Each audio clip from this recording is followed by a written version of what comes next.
By the end of this video, you'll understand why we didn't hire a project manager and the single constraint we chose to focus on instead.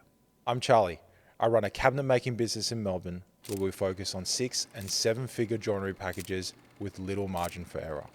There comes a time in every small cabinet making business where you're doing $2-3 million and you realize, fuck, I need a project manager because we're just too busy. But here's the problem. The project manager in most small cabinet making businesses is expected to run 80% of the business. From when the time the job is won, the project manager is expected to organize the shop drawings, deal with the customers with any design changes, get the materials ordered, release the work orders into the factory, help manage the boys in the factory, get the job delivered on site, manage the installation process, deal with the customer service, deal with any defects. And I've heard that some businesses even get their project managers involved in the quoting. It's just crazy. It's too much and it's unsustainable for one person to manage, especially at scale. So what did we do instead? Well, let's get back to basics.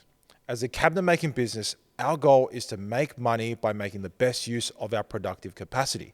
We want to get as many cabinets through the factory as we can with the limited resources that we have. And so we had to find the real constraint. We knew that the bottleneck wasn't in the factory. They had excess capacity. Our installers, well, they could also take on more work. And yes, sales was the macro constraint, but we still had enough work to continue growing. The actual constraint that we found is the amount of time we were leaving the factory to actually complete the work orders.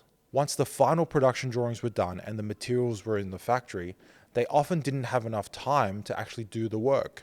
The factory didn't need more people or simply to work faster. We needed to give them more time by speeding things up in the office. So how do you speed things up in the office? Well, you need to get shop drawings approved early. This matters because early shop drawing approval means that the factory has a longer runway, and late approval means that they're always going to be squeezed for time. It's not a matter of how hard the factory is going to work, the odds are simply stacked against them.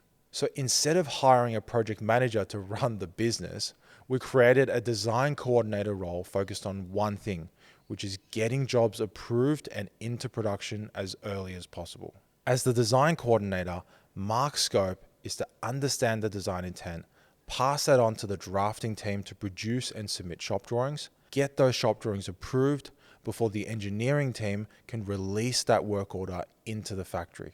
Once the work order is released into the factory, Mark's responsibility ends.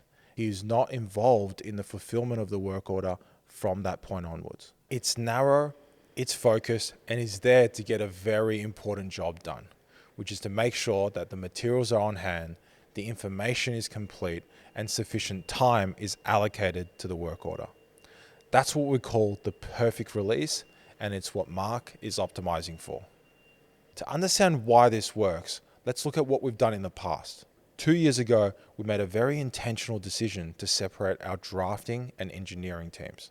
The industry norm in most small shops is that the draftsman does all the design management, the shop drawings for approval, as well as engineering the work orders for production.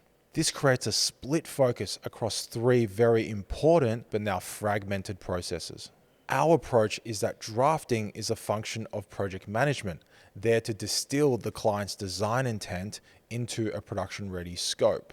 And engineering is a function of production, where we're essentially building the finished joinery in our computer.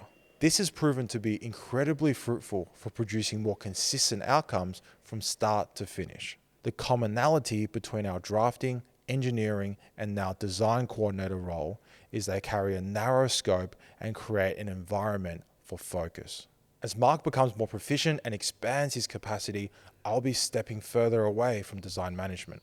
Instead, my focus will be on our team, our customer, and our growth. Now, the future constraints of the business may demand different roles, like a factory manager or a site manager. But when we do eventually hire a project manager, I want to make sure that they have a team they can fully depend on so that they can focus on the fundamentals of customer success, budget, and schedule. Hormozi taught me that focus is measured by the frequency with which you turn down high quality opportunities. As tantalizing as it felt, Hiring a project manager to throw all my problems at was not the correct opportunity.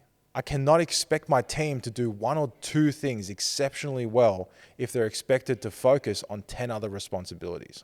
As we grow, we want to continually make sure that we're setting up our team members for success so that they can focus on the constraint.